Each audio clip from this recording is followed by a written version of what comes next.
Sinimulan na po mga amigo ang bahay ni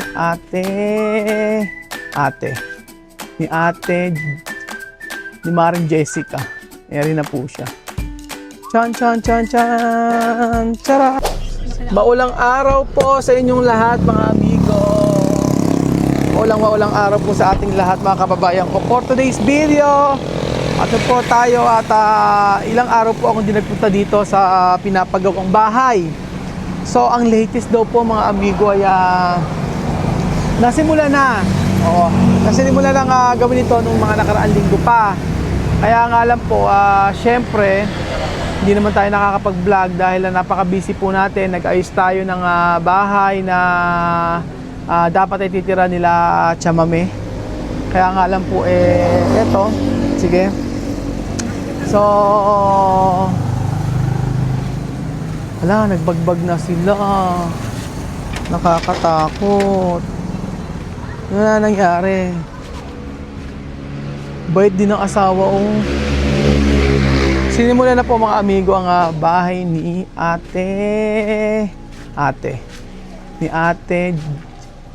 ni Maring Jessica. Ayan na po siya. Chan, chan, chan, chan, charan! O, diba mga amigo? Kumusta Maring Jessica? Good morning, long time no see. Ayan na pala, binagbag na yung bahay nyo. Ha? Ay, nagtatampo isang bata, oh. Bakit nagtatampo? Hala? Nagugutom na. Nagugutom. Nagluluto pa lang po ako ulam. Oh, ganyan pala pag nagugutom, oh. Yung mata gaganon-ganon, oh. Kumusta po Kuya Ruel? Ayos naman po. Ayun na, ba't andyan nagamit si Janet? Yamin po. Kay Jessica talo to. Nilipat ko lang iba. Okay na pala, tapos na yung Ate Janet. Ay, yung mga gilid-gilid na lang. Dito muna kayo matulog. Sabi ko nga po dyan sila matulog mamaya gabi. Kaya, ngayon pala ba sila nagtanggal? Opo, ngayon po kumain. Nang Sabado gumawa, ano? Opo, gumawa ng sabi. Oo, ayun na pala. Kaya nga sabi ko nga muna Wala po na ulan kaya ngayon lang po nagbakla. Oo nga. Asawa mo lang nagtanggal? Opo.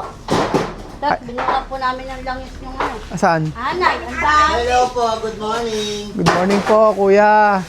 Salamat naman sa tulong mo. Walang pasok po eh. Oo, pag walang pasok, tulong-tulong. Kapalitan ko. Nadala na ano yan? Nadala ba? Alin po? Yung bowl? Naikabit na? Ayun po. Ay na pala. Iyan na pala, nalagyan na ng bubong. Hindi kasi ako nakakapunta rito. Nag-start na po kasing gawin to mga amigo. Hindi ako nakakapunta. So, ito na po mga amigo ang latest. Maganda yung pagkakagawa nila. Parang style apartment. Maluwang din naman pala, Jessica? Maluwang. Opo, maliwag din. Maluwang din. Ayusin natin. Ano ba gagawin? Room o loop bed? Ano ba gusto niyo? Ganun naman daw po, laki ni Kuya Jessie. Loop bed na lang. As Kuya Jessica sabi. Oh, sige. Para po hindi daw po magkakaiba, para parehas na lang din daw po. Kila ati, bebe, hindi. Ganun na Room lang kayo, din daw po. ganun sa inyo? Hindi ko po alam. Maganda may room. Malalaki na kayo Po. Malaki na kayo. Opo. Parang iisipan ko yata. Ewan ko po.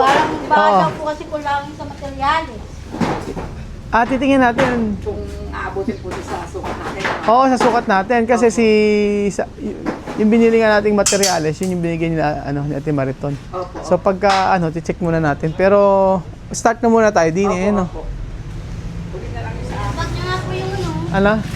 para lang makita yung mga anak. Kasi anay, Anay na ubod ng dami. Meron na po siyang itinapon na isang, ano yan, tabiran, dagan. alam mo anay, asa may anay. Nabuhusan na po ng asin eh. May mantika ba kayo dyan? langis pong sunog. Mantika meron? Meron po. May asin. Wala na pong, nilagay na po yung asin dyan. Binuhos. Asan yung mga anay? Yung po Yung yung iba, itinapon na po. Kasi yung iba, binuburan na. Hindi nyo kinuwi anay, pinakuha ko yung anay, tanghalian natin. Ay! Sisigang po ba? Hindi kakainin natin yung sisigang natin. Sabi ko Isang taong sa soto ko. dapat yung ulam natin ngayong araw Ay, aray ko. Kaya na to, ano na siya, nagasolinahan na. Ay! Nagasolinahan na yung bata, Bawal sama na ka. Bawal. Tama, bawal. Pwede Huwag naman. muna nak pag meron ng ano. Oo. Nakakaintindi naman yan. Opo. Tinanggal na pa. Kailan ba na nagtanggal? Ngayon lang? Opo. Ngayon lang nagtanggal. May CR na rin pala eh. Ano po? Yun po yung CR nila. Ano? Noon. Ano? Yung CR po dati. Ito kilat dyan na CR dati. Opo. Tapos lalagyan lang. Ngayon po, papalitan na lang daw po. Oh, mas maganda nga yung ganyan eh. Tatakunan nila kung dati niya siya. Na-tiles ba yung kila Janet? Hindi pa. Hindi pa po. Hindi pa na-tiles. Hindi pa pala na-tiles yung dito. Pinapatiles ko na rin kasi. Ayan na naman sili. Nung isang araw nag-raskado ako, wala naman po kayo. Nag-aruskado kaya nga. Busy po kasi kami eh. Ano? Saan kayo pumunta? Diyan lang, naglakad-lakad. Oo, naglakad-lakad kami.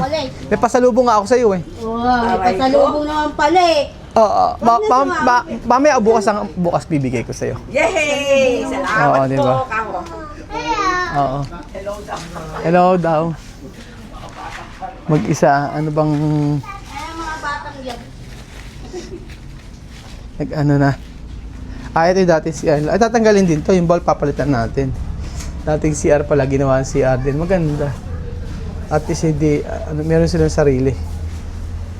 Tapos loop bed dito. At least maaliwalas.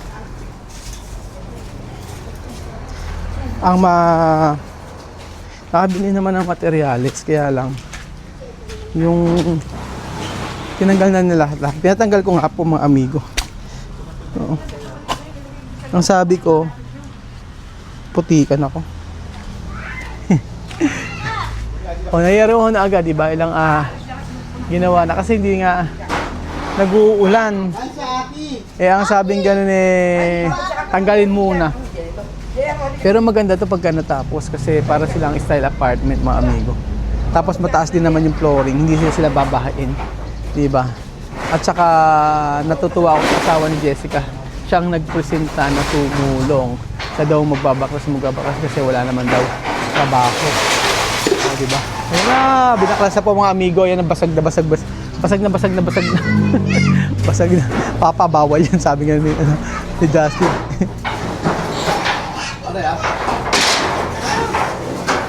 Dati kasi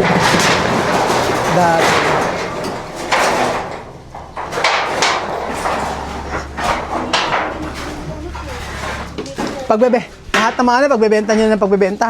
Hindi po, sabi po ni Foreman, yung hindi na talaga magagamit.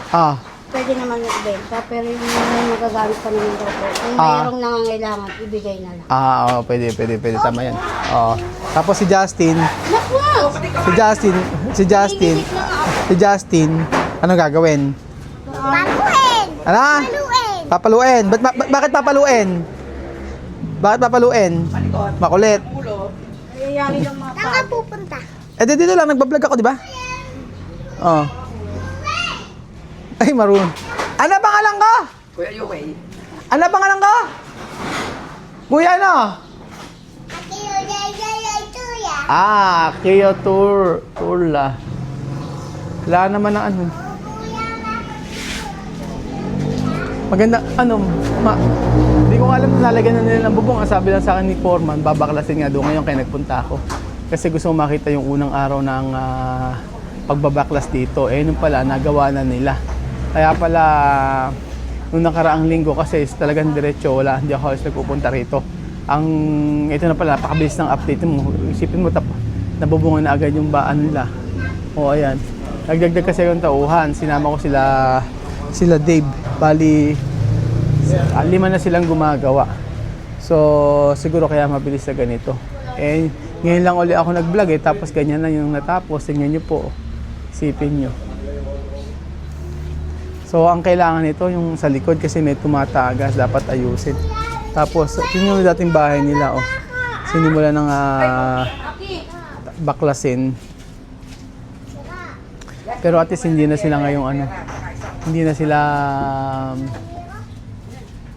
mga bahan pagka bumagyo, kaya pag may mga bagyo-bagyo. So, yung mga gamit nila Jessica, andun na pala sa kabila. Ang asawa lang niya nagtatanggal. Hindi sa isa niyang tanggalin.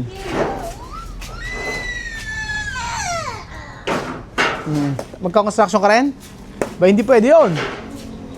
Kailangan ano ka lang. Lagi kang may hawak ng ano eh. Gamit nila eh. Diyan kayo ano. Ano yung luto mo? Itlog po, tsaka hotdog. Hotdog. Anong brand ng hotdog ba yan? Bossing po. Bossing. Masarap, tender, juicy. Soto pala. Kailangan ng tipid budget eh. Bakit? Ate Bebe. Si Big Soto pala. Ikaw, Ate Bebe, ano niluto mong ulam? Hindi po ako nakapagluto at panay nga ang ulan. Hindi na ako, bibili na lang po ako. Bumili ka na luto. lang. Ikaw lang naman ata kakain, tsaka anak mo. Sarap yung apu-apuhan dyan. Apo mo ba yun? Ako po sa, yung pong mister ko, byudo. Ah. May dalawang anak sa una. Eh sa akin po nakatira yung anak. Ibig sabihin, pangalawang asawa ka pala. Opo. Ikaw, may asawa ka dati? Ay, wala po. Wala. Silang nagpangasawa mo. Opo. Oh, byudo siya. Tapos ikaw na pangasawa. Tapos ito anak niya sa una. Anak po nung anak niya sa una. Apo Sa na. akin na po lumaki. Sa'yo na lumaki. Ibig sabihin yung anak niya dati, may anak, yan yun. Opo. So, apo niya na yan. Opo, ako ni si mister ko. Tapos sa'yo na lumaki. Ilang taon na ano yun? Nung napunta po sa akin yan, sanggol pa eh. Sagot na. Ikaw na nanay. Ikaw na nanay. Pero yung anak mo, ilan anak mo talaga? Dalawa lang po. Sa kanya? Opo, dalawang lalaki. Oh, yung pala chismis kay Ate Bebe. Ibang ano pala siya, meron pala pero dati wala kang asawa, siya lang may asawa dati. Tapos namatay asawa niya. Anak namatay asawa niya. Cancer po sa matres. Makachismis lang. Chismoso. Ay, ito pala yung chismoso na rin. Ba't nanto ka naman? May asawa pa si Ate Bebe, hindi pa nabubiyod. Byudo yung kasama. Biyudo. Isang linggo. Oo nga. Hinika nga po. Kaya, Sino hindi ka? yung pong mister ko, di ba? Kaya andito. Eh, umalis na po. At sabi ko, paano tayo? Hindi ka magtatrabaho. Kaya nga. Ano ba yan? Ay, yung mga pasahod. Ayan no, ayan yung kasama yung bali. Ayan, 5,000. Oo. Kasi isa-send nga natin kung ano. Tapos yung abono ko nung umaga. Oo. Tapos nag-abono ko nung hapon yung mga doorknob doon, pinalitan ko sa buwan. Kaya nga, ang mahalaga, meron tayo kasing yung pasahod. Ayan yung nakaraan at saka yung ngayon. Oo. Ayan, dalawa. Kaya kinuha ko sa ito kasi isisi natin to sa kay Ate Maricol. Ayan, saka yung ngayon. Kasi para malaman. Ba't pinagpag mo naman yan? Wala kang magawa oh. Lagi ka bang galit, Jessica? Yung pagbubuntis mo, okay lang ba? Okay lang. Kaya, aray ko. Kaya natin yung nanay ko, sabi ng nanay ko sa akin, buntis daw ba? Sabi ko Huwag ka kasi masyado nagkakanin. Huwag kang gumaya kay Foreman. Tingnan mo, may kanin. Kanin din yun. Puro kanin kayo. Kuya Ruel, si Jessica galit sa kanin. Ano? Galit sa Malakas kumain, kanin. Pagkatabi niya yung kaldero. Mario, chef. Ito, yung sinahin ko niya rin. Oo. Kung ako yung Kagabi, ako lang po mag-isa. Yan. mauubos sila dyan? Kalahati. Diba ito? Kalahati na. Ilan taon ka na ba? Magta-31 ngayong August. No, kapag nag-40 ka na, hindi na ganyan. Gandaan, Bababago na yan. ang laki nga ng ano, ang laki nga ng regalo sa akin. Na ano ba? Birthday pa man din ako. Kailan ba birthday mo? 20. Naku, September 23. Ito nga. Ay, August 23. Oo, birthday mo, ang pabahay ang regalo sa'yo. Kalain mo yung bongga. Ano. Tapos ano pala? Ano natin? Nasimula naman saglit lang yan. 1 week daw po, sabi niya. Sabi nga po ni Kuya Jessie, kung di lang daw po nag-uulan. Kung di nga nag-uulan, mabilis lang yan Ayan, medyo sunog-sunugin mo, Jessica. 3 yan, paano yung hati-hati nyo yan? Isa sa'yo. Dalawa sa'yo? Hindi, itlog nga lang po minsan, okay? Isa kay Akiro, isa sa asawa mo, isa sa ano? Tawag itlog. Dalawang itlog. Oo nga. Magkano lahat yan? Ano po? 13 po isa na ito. 13. Tapos plus itlog. Nasa 100. 90 lahat. Plus rice. Rice pa, magkano yun? Nasa 150. Ganun pala ang kain na ngayon, ano? Kailangan mayroong mga 200 ka. 400 a day. Pambihira. Oo. 400. Smio. Ang income mo lang ay 300. O di mag-aabono pa. Hindi kasya. Plus water at saka tubig. Ganyan. 400 Kaya dapat talaga.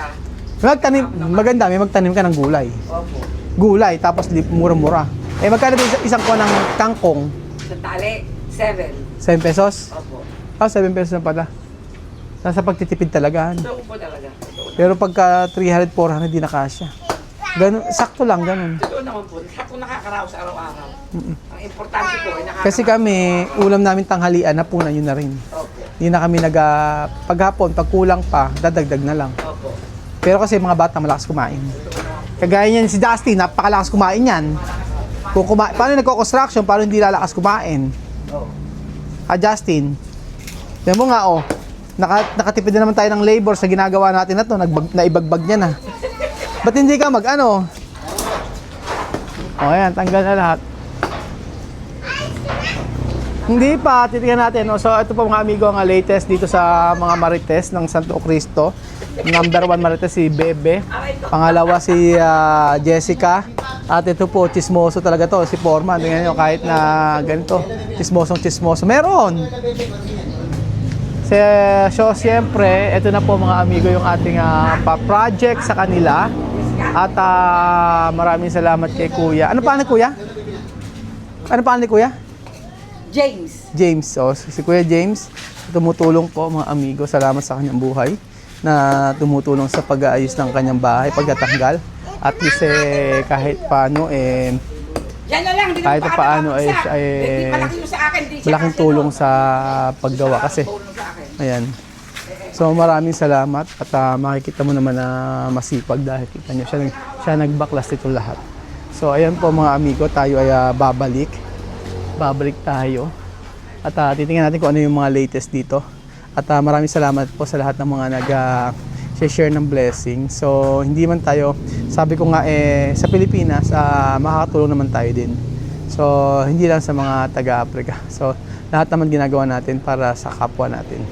So anumang nationality yan, mahalaga po ay paibigay natin yung tulong na hindi kayang ibigay ng tulong ng ating, alam niyo na, ating, syempre sa pamahalaan natin hindi maibibigay yung ganito. Pero syempre, yung mga bagay na ganito ay ating dapat pagyamanin nila or dapat alagaan nila yung mga bagay na binigay sa kanila. Diba? So yun po mga amigo, mahinong araw po sa inyong lahat. Ako po si Kuya Raul, na isang pasmado, ngunit kahit pasmado ay tutulong sa kapwa. So andyan na tayo mga amigo, nagsimula na paggawaan ng bahay ni Maring Jessica. Maring Jessica Choho. Joke lang. Thank you so much mga amigo at God bless. Excited ako. Sino ba excited mga amigo? Excited na makita ang kanilang bahay na matatapos. So, abang-abang po tayo mga amigo. Suggestion kung anong gusto niyo gawin, anong masasuggest rito para naman na mabasa ko ang inyong comment. And then babasahin ko 'yan, yung mga suggestion niyo. Salamat mga amigo at mapagpalang umaga sa ating lahat. God bless you. Yan po ang pagsisimula sa bahay ni Maring Jessica. Thank you so much, Tita Mariton, sa blessing na binigay mo kay Maring Jessica sa bahay na to. Maraming salamat kay Ate Katie sa blessing na binigay mo kay Tita kay Ate Bebe at saka kay Mamita sa blessing na binigay mo kay Ate Janet sa kanyang mga gamit sa bahay. So thank you. At God bless po mga amigo. Ang aabangan natin dito kung ano yung matatapos, paano natin pagagandahin at paano natin ayusin. So maraming salamat po. Ito po ay pabahay para sa Pinoy. God bless mga amigo. Bye-bye. Bye-bye.